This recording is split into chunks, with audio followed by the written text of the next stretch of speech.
together. I present to you at this time Dr. William Ruto, the Deputy President of Kenya.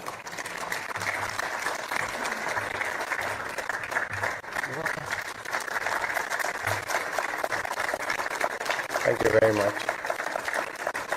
Thank you very much. Let's take our seats. I don't know whether to say good morning, good evening.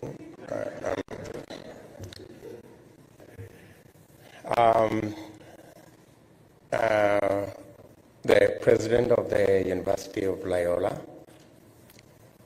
Dr. K of the Carlson Institute of Race, Peace, and Social Justice, the president of the International Conference of Bishops, distinguished leaders present here, ladies and gentlemen, good evening. And let me take this opportunity on behalf of the Kenyan delegation that's here to express our gratitude for this great university for hosting us for this engagement. It's our first engagement at an institution of learning, and we want to say we are truly grateful that we've had this opportunity to engage.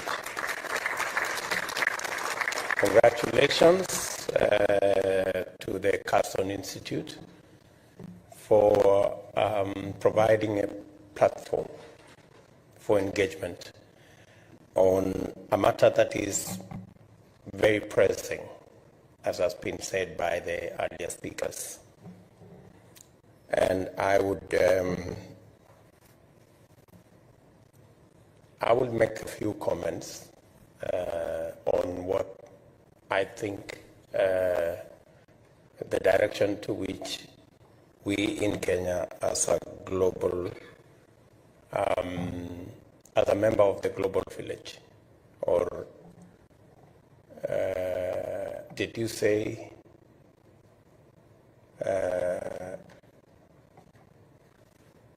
something to the effect that we are all in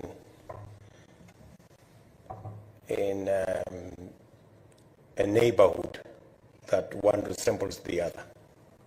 I don't want to use the word you used earlier. I'm not as courageous as you. But to say how grateful we are, maybe by way of introduction, allow me to introduce the members of the delegation from Kenya so that you can know who is in our midst. I will start with my colleague, the Honorable Musalia Mudavadi, our former Vice President of Kenya. Thank you very much. We have governors in our midst, Governor Nanok, Governor Mburia, and Governor Ann Waiguru. Those are people running close to the states in America, but we call them counties in Kenya. Then we have senators from Kenya. We have two senators from Kenya. Senator Susan from the Nakuru you talked about, that's the Senator of Nakuru. And Senator Murkomen, also from Rift Valley. And then we have members of parliament in our midst.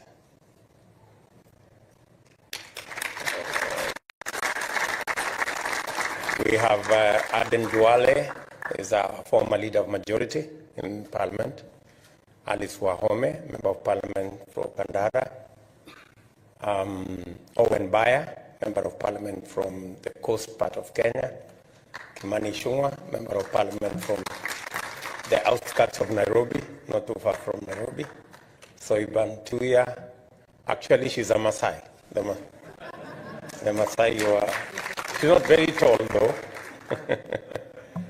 Yeah, and then Adagala Beatrice from the western part of Kenya. Thank you.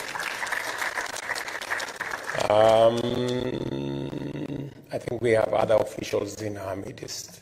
Let's just say the rest of the officials from Kenya, can you stand up? Yeah. Those are members of our delegation. Thank you very much, ladies and gentlemen. So, thank you very much for welcoming us into this university. Again, I want to thank all of you. They normally say peace is not necessarily the absence of war. It's much more than the absence of war.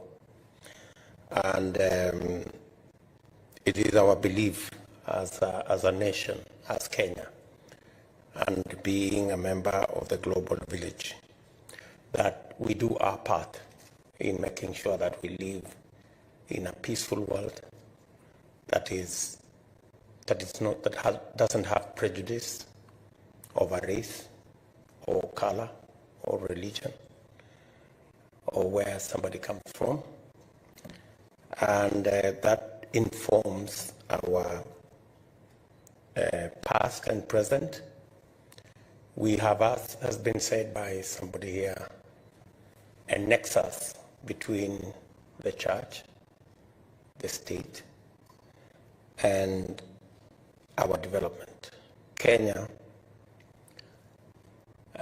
has a lot of gratitude to the church. We have a long history of relationship as a nation with the church.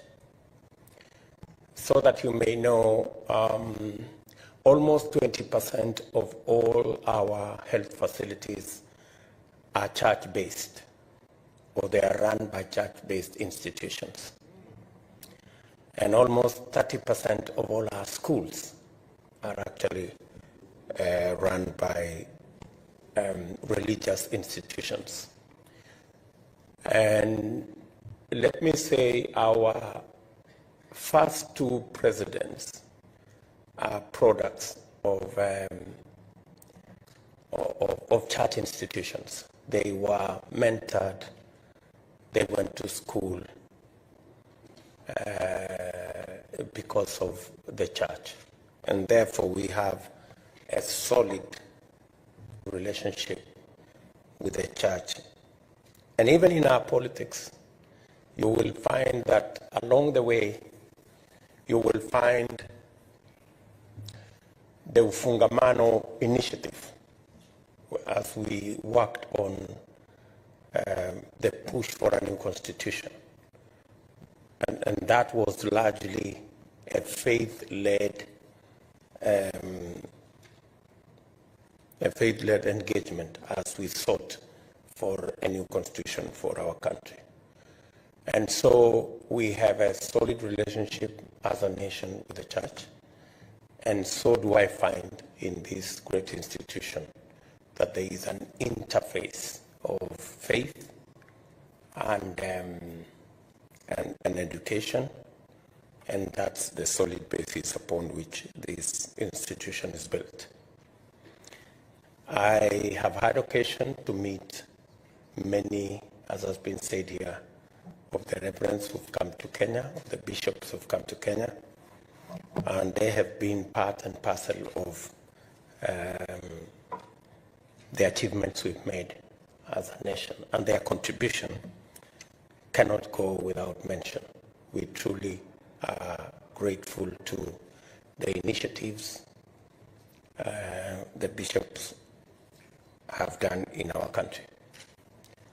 Let me say that our mission to America, this time around, we have meetings with government officials later beginning from tomorrow, to discuss the future of our country and to discuss what we as a country and this great nation of America can share in terms of democracy, development, and the whole array of matters in that space. We believe that we have lessons to learn from this great land of the free, also we call it. And you inspire us as Kenyans to also claim our space and be free from the many trappings that in the journey of making a nation become part of the struggles that we have to go through. The country is deep in discussion about our democracy, the status of our democracy, the threat to our democracy, and the freedom of choice that people can choose freely without blackmail, intimidation, threats, which in the life of a nation sometimes become part of the hurdles that we have to go through. And Kenya is as resilient as this state. You have correctly said that this also looks like a state of hustlers. And so are we. And so we are at the moment in Kenya, we are facing an election, and the matters in the election, from our opinion, are about 3 issues. In fact, the biggest issue that is on the ballot is the democracy of our nation and whether we truly have the opportunity to make free choices devoid of blackmail, threats, and intimidation. That's a matter that is on the ballot, and that's a matter that many Kenyans, in fact, if you understand a bit of Kiswahili, that's what informs the current push by many Kenyans to say hatupangwingwi, meaning we want to make our choices without being choreographed or chaperoned or blackmailed or intimidated.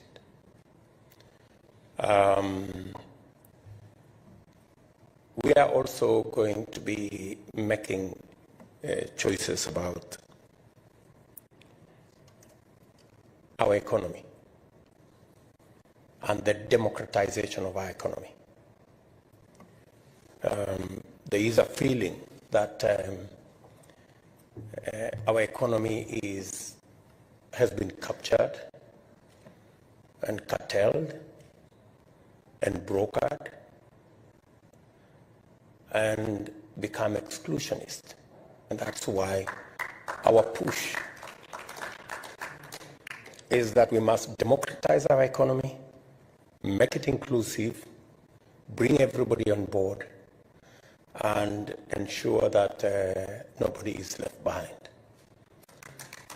And that's the push that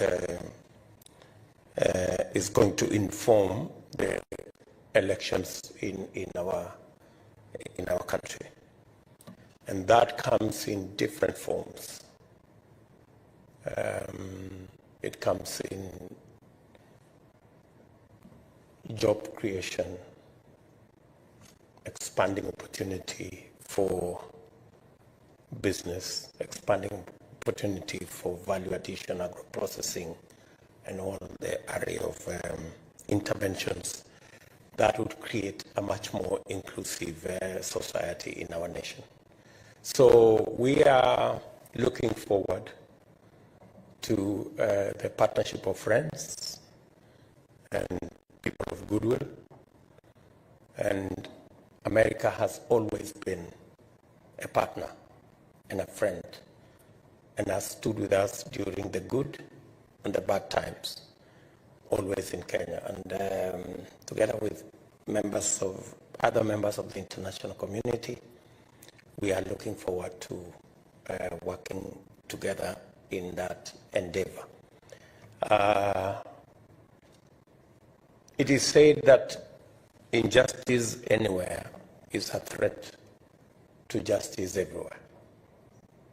So whatever is happening, whether it is happening in Ukraine or in any part of the globe, is a source of concern for all of us.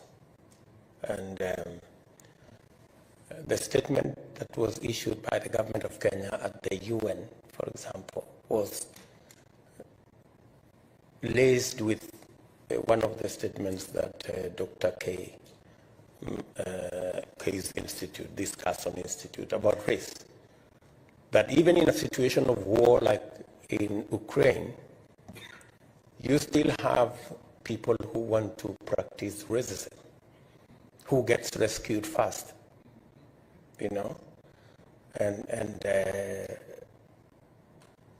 even in a situation of war, it's mind-boggling that people can still have the space to practice racism,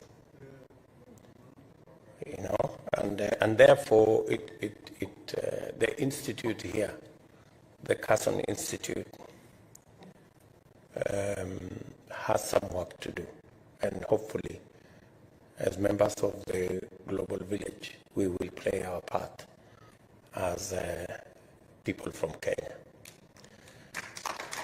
I do not wish to say more than that at this point. I want to say thank you very much for accommodating us in your schedule, and we are looking forward to an interaction with you people. Thank you.